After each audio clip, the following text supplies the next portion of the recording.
Hari ini kita akan membahas tentang kedisiplinan. Adik-adik sudah tahu apa itu kedisiplinan? Kedisiplinan berasal dari kata disiplin, yang artinya mengerjakan segala sesuatu sesuai dengan waktu yang telah ditentukan atau tepat waktu. Jika adik-adik hidup disiplin, maka segala kegiatan adik-adik akan tertata dengan rapi. Disiplin juga dapat dilaksanakan di rumah, sekolah, dan di masyarakat. Cara melaksanakan disiplin di rumah dapat dilakukan dengan banyak cara, seperti mengerjakan tugas sesuai jadwal. Adik-adik pasti pernah mendapatkan tugas dari sekolah, kan? Jika adik-adik disiplin, maka harus mengerjakannya tepat waktu. Selanjutnya, jika kita disiplin, kita harus menjalankan ibadah tepat waktu, sesuai dengan agamanya masing-masing. Selain beribadah, kita juga harus merapikan tempat tidur sendiri dan mandi di pagi dan sore hari. Ternyata tidak hanya itu saja, disiplin di rumah juga bisa kita lakukan dengan makan tepat waktu, yaitu pada pagi, siang, dan malam, serta berangkat ke sekolah tidak terburu-buru dan tepat waktu. Itulah hal-hal tentang disiplin di rumah yang harus kita lakukan. Mari kita lanjutkan ke materi berikutnya tentang disiplin di sekolah. Disiplin di sekolah berhubungan dengan ketetapan dan ketertiban yang telah sekolah buat. Berikut ini adalah kedisiplinan yang harus dilakukan di sekolah. Pertama, kita harus masuk sekolah tepat waktu, yang artinya tidak boleh terlambat. Kedua, berbaris dengan rapi sebelum masuk kelas. Ketiga, memakai seragam sesuai dengan ketentuan sekolah. Keempat, menaati tata tertib sekolah. Berarti kita jangan melanggarnya. Kelima, makan di kantin ketika sedang waktu istirahat. Keenam, mendengarkan pelajaran dengan tekun dan teliti. Ketujuh, bermain di halaman sekolah bukan di dalam kelas. Yang terakhir, yaitu beribadah tepat waktu. Itulah kegiatan yang dilakukan di sekolah. Apabila adik-adik melaksanakannya sesuai dengan jadwal, waktu, dan aturannya, berarti adik-adik sudah bersikap disiplin di sekolah. Dan kedisiplinan akan membawa adik-adik menuju keberhasilan. Setelah membahas kedisiplinan di rumah dan di sekolah, mari membahas kedisiplinan di masyarakat. Contoh disiplin di masyarakat bisa kita lakukan ketika di jalan raya. Adik-adik pernah melihat kecelakaan lalu lintas? Jika pernah, tahu nggak penyebab terjadinya? Penyebab terjadinya yaitu mendahului kendaraan lain dari kanan dan melanggar lampu lalu lintas. Perlu adik-adik ketahui perilaku seperti itu adalah perilaku tidak disiplin. Dan jangan ditiru ya, mematuhi rambu dan lampu lalu lintas adalah kewajiban setiap orang. Dan jika kita mematuhinya berarti kita sudah bersikap disiplin di masyarakat. Setelah kita membahas tentang sikap disiplin di setiap lingkungan, selanjutnya akan membahas ciri-ciri orang disiplin agar memotivasi adik-adik untuk terbiasa hidup disiplin. Orang disiplin akan selalu menaati segala peraturan, dimanapun dia berada dan kapanpun waktunya. Selalu mengerjakan segala sesuatu dengan tepat waktu. Hidupnya terjadwal dengan teratur dan selalu melaksanakan semua tugasnya dengan baik. Jika adik-adik semua bisa membiasakan hidup disiplin, adik-adik juga bisa mendapatkan manfaatnya. Tahu nggak apa saja manfaatnya? Dengan mempunyai sikap disiplin, hidup adik-adik akan menjadi aman dan teratur. Tidak akan terjadi kekacauan. Segala tugas akan selesai tepat pada waktunya. Demikianlah materi kali ini tentang sikap disiplin. Tapi seperti biasanya, sebelum mengakhiri materi kali ini, kita ambil kesimpulannya terlebih dahulu. Hidup disiplin adalah hidup yang teratur. Hidup disiplin harus dilakukan di rumah, sekolah, dan masyarakat. Dengan hidup disiplin, hidup kita akan teratur, dan jika tidak hidup disiplin, kita akan berantakan. Nah, materi tentang kedisiplinan untuk hari ini mudah kan? Banyak sekali jenis perilaku disiplin yang ada. Agar lebih jelas, kalian bisa cari tahu sendiri ya teman-teman.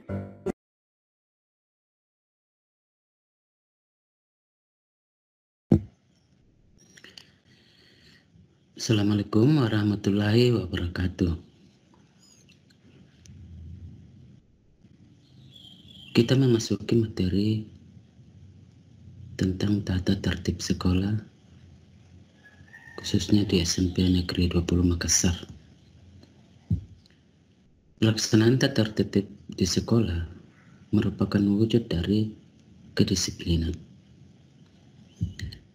Tata tertib belajar selama masa pandemi COVID-19 dan masa new normal. Pertama, belajar dari rumah.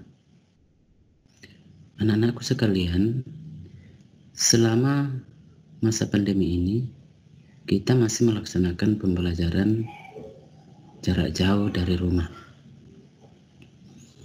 Pertama, setiap hari Senin sampai Jumat, mengisi absen melalui grup kelas masing-masing, di mana wali kelas sebagai adminnya, atau melalui meeting yang diselenggarakan oleh wali kelas. Pada saat meeting dengan wali kelas atau guru mata pelajaran, wajib menggunakan pakaian sekolah sesuai dengan peraturan yang berlaku. Anak-anakku bisa melihat aturan berpakaian yang sudah dibagikan pada lembaran tata tertib sekolah ketika mengikuti wawancara di sekolah. Ketiga, potongan rambut bagi laki-laki itu 2 cm dari kulit kepala, dan bagi perempuan disisir rapi agar tidak mengganggu pendengaran dan penglihatan pada saat belajar, dan tidak diperkenankan mengecat rambut. Keempat, gunakan waktu paling kurang 4 jam untuk belajar setiap hari, sesuai jadwal pelajaran yang ditetapkan sekolah. Dilarang berkumpul dengan teman-teman untuk kerja kelompok atau kegiatan lainnya. Silakan berdiskusi melalui grup WA atau lainnya.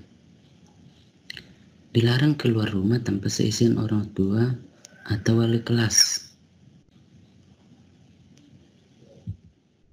6. Hindari tempat-tempat keramaian seperti pergi ke mall dan tempat-tempat lainnya yang di situ terdapat kerumunan orang. Budayakan pola hidup sehat seperti makan teratur dengan gizi seimbang, berolahraga dengan teratur, istirahat yang cukup, juga menjaga kebersihan diri. Menumbuhkan mental spiritual melalui kegiatan pembiasaan seperti rajin berdoa dan beribadah, membaca buku-buku ajaran iman, dan pembinaan karakter dan sejenisnya. Itulah beberapa aturan yang kita bisa lakukan selama belajar di rumah. Nah, ketika mau berkunjung ke sekolah, beberapa yang perlu kita perhatikan. Yang pertama, setiap kali berkunjung ke sekolah, wajib mengikuti protokol kesehatan yang sudah ditetapkan oleh pemerintah, antara lain mengukur suhu tubuh di pos satpam. Kedua, mencuci tangan. Ketiga, memakai masker. Keempat, menjaga jarak minimal 1 meter dengan orang lain. Yang kelima, membawa hand sanitizer. Yang kedua, apabila memberi salam kepada guru atau lainnya, cukup dengan sapaan, tidak perlu mencium tangan. Ketiga, bila merasa kesehatan terganggu, sakit seperti flu, pileks, demam, dan sebagainya, jangan berkunjung ke sekolah. Itulah beberapa aturan yang perlu kita lakukan selama di masa pandemi ini. Pada saat wawancara, anak-anakku diberikan fakta integritas. Di sana tercantum pelanggaran-pelanggaran berat yang menyebabkan anak-anakku bisa dikembalikan ke orang tua atau bisa dikeluarkan dari sekolah apabila melanggar peraturan-peraturan itu. Yang pertama, apabila anak-anakku terbukti sah memiliki, memakai dan mengedarkan narkoba dan sejenisnya di dalam atau di luar sekolah. Yang kedua, apabila anak-anakku terbukti sah membawa dan menggunakan senjata tajam dan senjata api yang dapat mencederai orang lain. Yang ketiga, terbukti melakukan tawuran, atau perkelahian massal antar sekolah yang dapat meresahkan masyarakat, baik di dalam maupun di luar sekolah. Yang keempat, terbukti secara sah membentuk kelompok-kelompok atau geng-geng, seperti geng motor, yang dapat meresahkan masyarakat, baik di dalam maupun di luar sekolah. Kelima, terbukti secara sah melakukan pelanggaran tindak asusila, baik itu di dalam maupun di luar sekolah. Yang keenam, terbukti secara sah melakukan palak memalak, bullying antar siswa, baik di dalam maupun di luar sekolah. Ketujuh, terbukti secara sah mengkonsumsi obat-obat terlarang seperti narkoba, lempox, merokok, obat daftar J, dan zat adiktif lainnya yang terlarang. Kedelapan, terbukti secara sah melanggar protokol kesehatan selama masa pandemi atau new normal yang ditetapkan pemerintah atau ditetapkan oleh sekolah. Itulah beberapa peraturan-peraturan yang anak-anakku hindari agar tidak menyebabkan kerugian bagi anak-anakku, misalnya dikeluarkan dari sekolah. Demikian yang saya sampaikan. Moga-moga anak-anakku sekalian mendisiplinkan diri untuk tetap melaksanakan peraturan kedisiplinan dimanapun berada, di rumah, di sekolah, di masyarakat, dan kapanpun ketika kita melaksanakan segala peraturan dengan baik, kita disiplin, maka hidup kita menjadi aman dan teratur. Demikian, selamat mendisiplinkan diri dan jadilah anak-anakku yang berkualitas. Selamat belajar.